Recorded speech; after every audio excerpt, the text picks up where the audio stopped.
नमस्ते दोस्तों, आप सभी का मेरे चैनल फाइनेंशियल फ्रीडम में मैं यहाँ पे स्वागत करता हूँ। आशा करता हूँ कि आप सभी स्वस्थ होंगे। दोस्तों, आज के इस वीडियो में हम जानने वाले हैं कि हमारे पास जो वीज़ा कार्ड या मास्टर कार्ड रहता है उसको इंटरनेशनल ट्रांजैक्शन के लिए किस तरीके से ओपन किया जाता है। ऑलरेडी मेरे ही साथ में एक मेरे टीम के मेंबर थे, उनका भी सेम प्रॉब्लम हो चुका था। तो उनका मैंने जो एक्टिवेशन करके दिया उनके साथ में रह के, तो वही चीज़ें मैं इस वीडियो के माध्यम से आपके साथ में यहाँ पे शेयर कर रहा हूँ। हो सकता है मैंने जो चीज़ें यहाँ पे बताई है वो आपको भी आपका वीज़ा या मास्टर कार्ड एक्टिवेट करने के लिए काम में आए, या आपके कार्ड में भी ऐसी कुछ दिक्कत चल रही है तो हो सकता है इस वीडियो के माध्यम से आप वो सॉल्व कर सकें और आपका भी जो वीज़ा या मास्टर कार्ड है वो पुनः एक्टिवेट होके आपके ट्रांजैक्शन पूर्ववत हो जाए या उसको आप यूज़ कर सकें। तो चलिए दोस्तों, जानते हैं इस वीडियो में कि किस तरीके से वीज़ा या मास्टर कार्ड को इंटरनेशनल ट्रांजैक्शन के लिए ओपन किया जाता है। दोस्तों, सबसे महत्वपूर्ण बात, जब आप किसी भी बैंक से वीज़ा या मास्टर कार्ड का एप्लीकेशन करते हैं या उसको अप्लाई करते हैं तो आप ये ध्यान में रखिएगा, उनसे पूरा डिटेल बातें या बातचीत करके उनको बताना है कि मुझे जो वीज़ा या मास्टर कार्ड चाहिए वो इंटरनेशनल ट्रांजैक्शन के लिए चाहिए। और साथ ही साथ में आपको ये भी बताना है कि उस वीज़ा या मास्टर कार्ड से अगर मैं ट्रांजैक्शन करूँ तो मुझे डॉलर भी परचेज करते आने चाहिए। तो ये पहले ही आप उनको बता दीजिएगा, क्योंकि मोस्ट ऑफ द वीज़ा या मास्टर कार्ड में इंटरनेशनल लिखा हुआ होता है लेकिन वो इन आवर कंट्री, अपने देश में ही उसका इस्तेमाल होता है, अदर कंट्री में उसका इस्तेमाल बिल्कुल नहीं होता है। तो ये पहले चीज़ आपको वहाँ पे आपके बैंक में क्लियर करनी होगी कि मुझे इस कार्ड से डॉलर परचेज करने हैं और इसके लिए मुझे वीज़ा कार्ड या मास्टर कार्ड चाहिए। तो जैसे ही आपके पास में आपका वीज़ा या मास्टर कार्ड आ जाता है, आप उसको एक्टिवेट करते हैं, आप उसका OTP भी सेट करते हैं। ये सभी चीज़ें आप ATM में जाके करते हैं, लेकिन उसके बाद में जो प्रोसेस स्टार्ट होती है एक्टिवेशन की, जो मेन प्रोसेस है जो वीज़ा या मास्टर कार्ड के साथ में की जाती है, वो बहुत ही महत्वपूर्ण प्रोसेस है। ये मैं अभी आपको यहाँ पे बताने वाला हूँ। सबसे पहली बात दोस्तों, अपना वीज़ा या मास्टर कार्ड एक्टिवेट करने के लिए आपके बैंक अकाउंट में आपका पैन कार्ड लिंक होना बहुत ज़रूरी है। जैसे अगर आपका अकाउंट किसी बैंक में है लेकिन आपका पैन कार्ड अगर आपके बैंक अकाउंट से अगर लिंक नहीं है तो भी वहाँ पे आपको इंटरनेशनल ट्रांजैक्शन के लिए दिक्कत जा सकती है। ये सबसे पहली महत्वपूर्ण बात। उसके बाद में जो दूसरी बात आती है दोस्तों, आपका पैन कार्ड आपके आधार के साथ में लिंक होना चाहिए। मोस्ट ऑफ द लोगों का जो पैन कार्ड रहता है वो आधार के साथ में लिंक ना होने की वजह से भी आपको आपके कार्ड से इंटरनेशनल ट्रांजैक्शन करने के लिए दिक्कत आ सकती है, जो ऑलरेडी हमें जो हमने प्रोसेस की है वहाँ पे आ चुकी है। तो इसलिए मैं आपको एकदम क्लियरली ये बातें यहाँ पे बता सक रहा हूँ। इसके बाद में दोस्तों जो तीसरी प्रोसेस है उसको भी थोड़ा सा ध्यान में रखिएगा। आप जो कोई भी इंटरनेशनल कार्ड लेते हैं, वीज़ा या मास्टर कार्ड, तो उसको बैंक में जाके आप जब एक्टिवेट करते हैं उसकी एक प्रोसेस रहती है, क्योंकि आपको एक एप्लीकेशन करना पड़ता है कि मेरा ये वीज़ा या मास्टर कार्ड इंटरनेशनल ट्रांजैक्शन के लिए ओपन किया जाए। तो बाद में वहाँ के जो मैनेजर रहते हैं या असिस्टेंट मैनेजर रहते हैं वो वहाँ से आपकी एक लिंक ओपन करते हैं, जिसको हम कॉमर्स पॉइंट ऑफ व्यू से अगर यहाँ पे देखें तो इंटरनेशनल ट्रांजैक्शन के लिए आपकी लिमिट कितनी रखी जा सकती है या उसका एक ऑप्शन रहता है, तो वो वहाँ पे ओपन करके आपको देते हैं। वो ओपन होने के बाद में भी बहुत सारी दिक्कतें बहुत सारे लोगों को आती है कि वो हमेशा ही बोलते हैं कि सर हमने तो पूरा आपका कार्ड एक्टिवेट करके दे दिया है, लेकिन फिर भी क्या दिक्कत हो रही है हमें कुछ समझ में नहीं आ रहा है।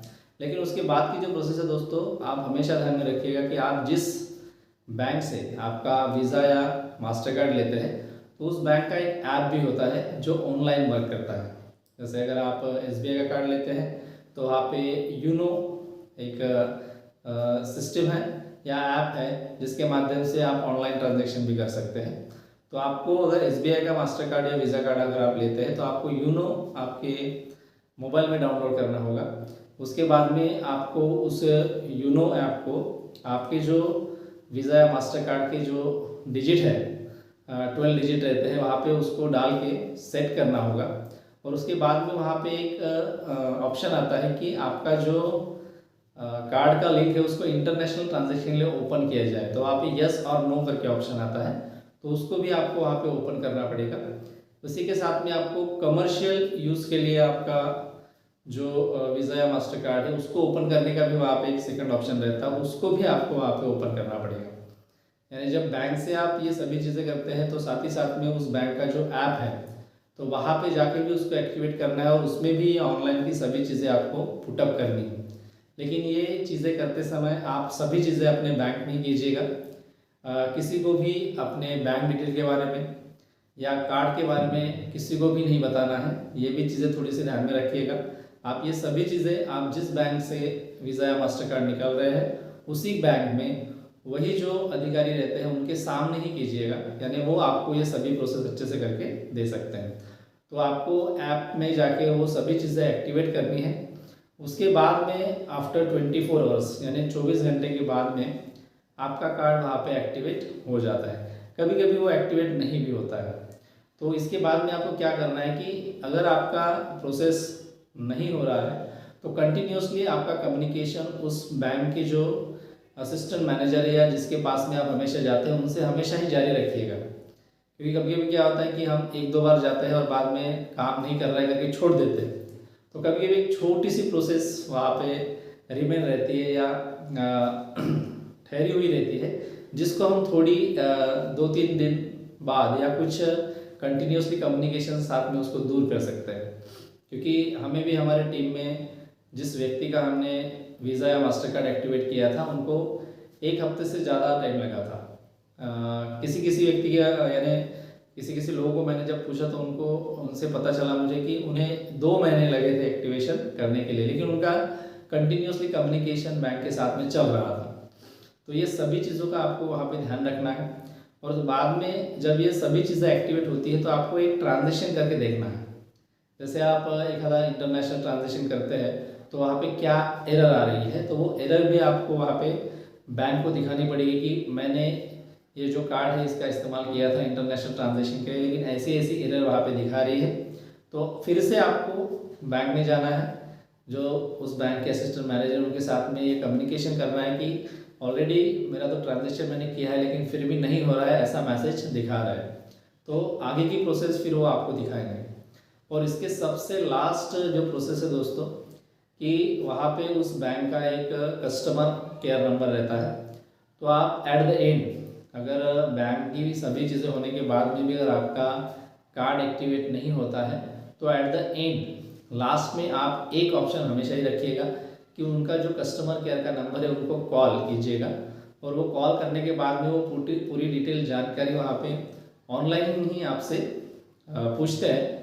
तो ये भी चीज़ ध्यान में रखिएगा कि जब आपका कॉल वहाँ पे लगता है तो उस टाइम में वो हर चीज़ के लास्ट 4 डिजिट ही पूछते हैं। वो आपका पूरा नंबर कभी नहीं पूछते हैं, ना आपका अकाउंट का पूरा नंबर पूछेंगे, ना आपके जो वीज़ा कार्ड का है उसका पूरा नंबर पूछेंगे, वो कभी नहीं पूछते हैं। सिर्फ आपको लास्ट के 4 डिजिट ही वहाँ पे बताने पड़ते हैं। तो ये सभी चीज़ें आप उनको बताएंगे तो उसके बाद में भी वो एक्टिवेशन की प्रोसेस में आपके कार्ड को डाल देते हैं।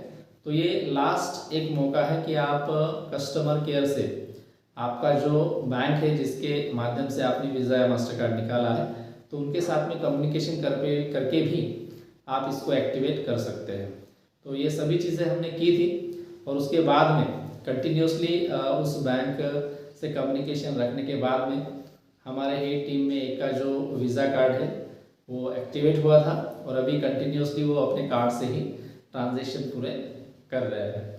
तो अगर आपकी टीम में भी ऐसी कुछ दिक्कत जा रही है या किसी का वीज़ा या मास्टर कार्ड एक्टिवेट नहीं हो रहा है तो आप मैंने जो अभी ये प्रोसेस बताई है इस प्रोसेस को रिपीट कीजिए, दोहराइए, जिसके माध्यम से आपका जो पूरा काम है रुका हुआ वो कंप्लीट हो सके और जल्दी से जल्दी आपकी जो वीज़ा या मास्टर कार्ड है वो एक्टिवेट होकर आपका ट्रांजेक्शन कंटिन्यूसली स्मूथली हो सके। दोस्तों मैंने पूरी डिटेल जानकारी आपको इस वीडियो के माध्यम से यहाँ पे दे दी है। फिर भी अगर आपको कोई दिक्कत जाती है तो डिस्क्रिप्शन में मेरा मोबाइल नंबर मैंने वहाँ पे दिया हुआ है, आप मुझे व्हाट्सअप मैसेज कर सकते हैं, और बाद में मुझे आप व्हाट्सअप मैसेज करने के बाद में आपकी क्या प्रॉब्लम है वो बताने के बाद में मुझे कॉल करके इसके बारे में पूछ भी सकते हैं।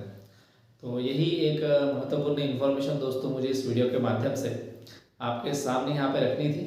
आशा करता हूँ कि ये वीडियो उन सभी लोगों के लिए महत्वपूर्ण होगा जिनका एटीएम और वीज़ा कार्ड एक्टिवेट करने के लिए दिक्कत जा रही है।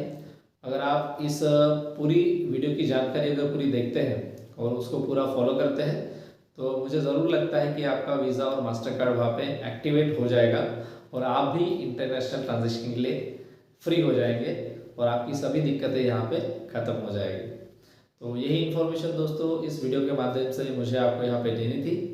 तो मिलते हैं दोस्तों अगले वीडियो में कुछ नई अपडेट लेके, कुछ नई इन्फॉर्मेशन लेके जो मुझे भी बताने के लिए अच्छी लगी और आपको भी सुनने के लिए अच्छी लगी। तो मिलते हैं दोस्तों अगले वीडियो में, तब तक के लिए tata bye bye and see you.